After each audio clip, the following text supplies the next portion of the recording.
So ఫైనల్గా ఇటు పక్క గోల్డ్ రేట్స్ విపరీతంగా పెరిగిపోతున్నాయి, రియల్ ఎస్టేట్ ఏమో స్టేబుల్గా ఉంది, గ్లోబల్ క్లాసెస్ వచ్చేసి ఇబ్బందులు పడుతున్నారు.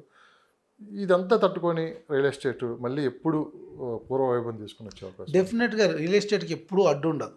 మీరు గతంతో 2009 నుంచి 2014 తెలంగాణ ఎడ్యుకేషన్ గానీ, 2018 నుంచి 22 సారీ 19 నుంచి 22 వరకు కోవిడ్ ఇష్యూస్ గానీ, ఇవాళ ఉన్నటువంటి మార్కెట్ రెసిషన్ గానీ, ఇలాంటి ఇంత పెద్ద విపత్తులు దాటొచ్చాం మనం. తెలంగాణ ఎడ్యుకేషన్ ఒక స్టేట్ మూవ్‌మెంట్ అది.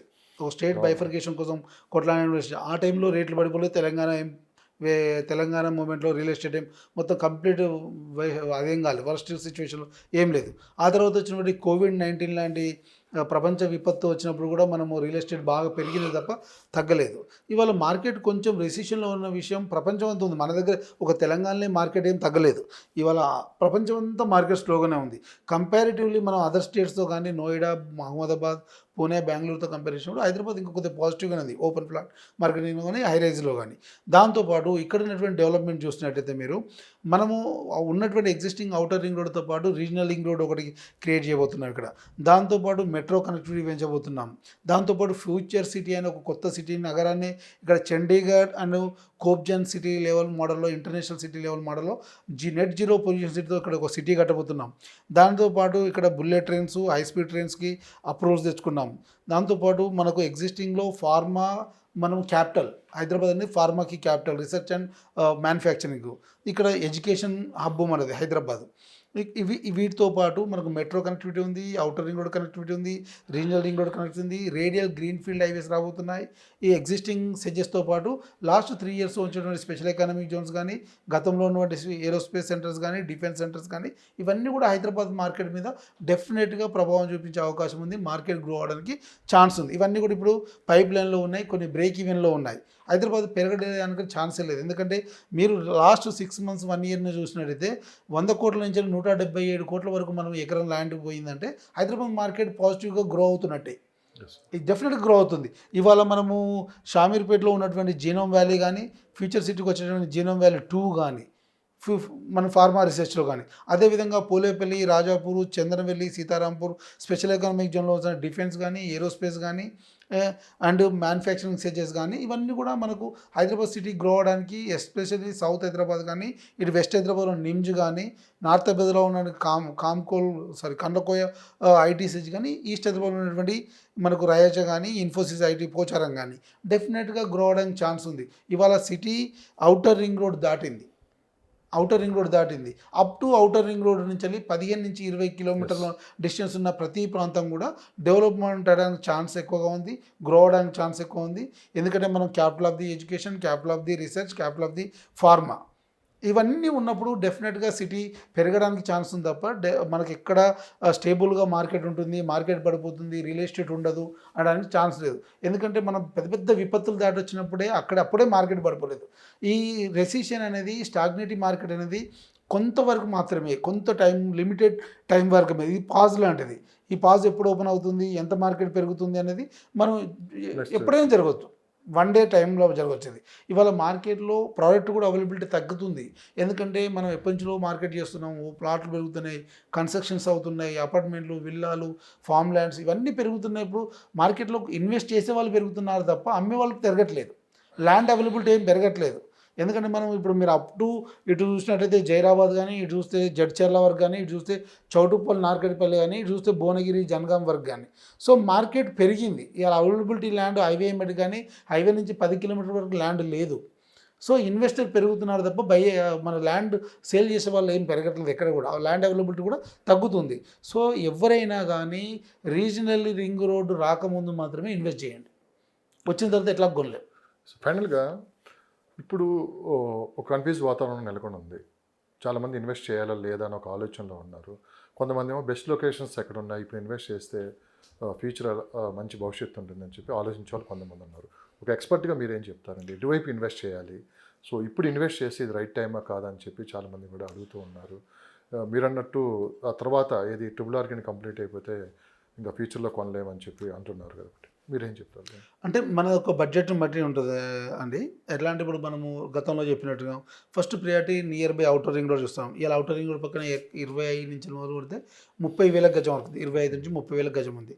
మీరు మనకు అర్బన్ టౌన్స్గా డెవలప్ అవుతున్నటువంటి షాద్ నగర్ కానీ, కడతాల్ కానీ, ఇబ్రహీంపట్నం యాచారం కానీ, చౌటుప్పల్ కానీ, అటు పోతే మనకు బీబీ నగర్, గట్కేసర్, బీబీ నగర్, భువనగిరి వరకు కానీ, ఇటు వెళ్ళినట్టయితే మనకు షామీర్పేట నుంచి కొంచెం ప్రజ్ఞాపూర్ వరకు కానీ, అటు వెళ్తే మనం సదాశివపేట సరౌండింగ్లో కానీ, జైరాబాద్ వరకు ఈ టౌన్లకు నియర్ బై టౌన్కు ఒక 5 to 6 కిలోమీటర్ నియర్ బైలో మీ దగ్గర ఉన్నటువంటి బడ్జెట్కి అనుకూలంగా ఎక్కడ ప్రాపర్టీస్ అక్కడ కొనేయండి.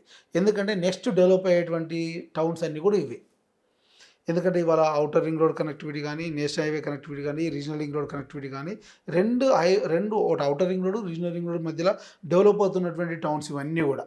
సో డెఫినెట్గా ఇక్కడ ఎంప్లాయ్మెంట్ క్రియేట్ అవుతుంది. ఇక్కడ ఉన్నటువంటి సెడ్జెస్లో ఎంప్లాయ్మెంట్ వస్తుంది. దాంతోపాటు హైదరాబాద్లో హిల్ పాలసీ వల్ల హైదరాబాద్లో ఉన్నటువంటి మ్యానుఫ్యాక్చరింగ్ కంపెనీలు కానీ, ఈ కంపెనీలు అన్నీ కూడా అవుట్స్కట్ రీజనల్ రింగ్ రోడ్ ప్రాంతంలో రాబోతున్నాయి.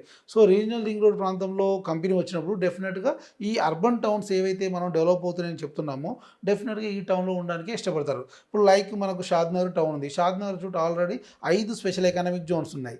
ఇప్పుడున్నటువంటి ఈ హిల్ పాలసీ వల్ల ఇక్కడ ఉన్న కంపెనీలన్నీ ఈ 5 సెజ్లలోకి వచ్చినప్పుడు ఇక్కడున్న ఎంప్లాయ్మెంట్ డెఫినెట్గా షాద్నగర్ షిఫ్ట్ అవ్వాలి. సో షాద్నగర్ షిఫ్ట్ అయినప్పుడు అక్కడ ప్రాపర్టీలో ఎవరైతే గతంలో ఇన్వెస్ట్ చేశారో లేదా ఇవాళ ఇన్వెస్ట్ చేస్తున్నారో వాళ్ళ ప్రైస్ పెరగడానికి ఛాన్స్ ఉంటుంది, స్పీడ్గా అర్బనైజేషన్ అవ్వడానికి ఛాన్స్ ఉంటుంది. సో ఇదే విధంగా ప్రతి ప్రాంతంలో కూడా సెకండ్ టౌన్స్ ఏమైతే ఉన్నాయో ఆ ఔటర్ రింగ్ రోడ్కు రీజనల్ రింగ్ మధ్యలో డెఫినెట్గా ఆ టౌన్లు పెరగడానికి ఛాన్స్ ఉంది.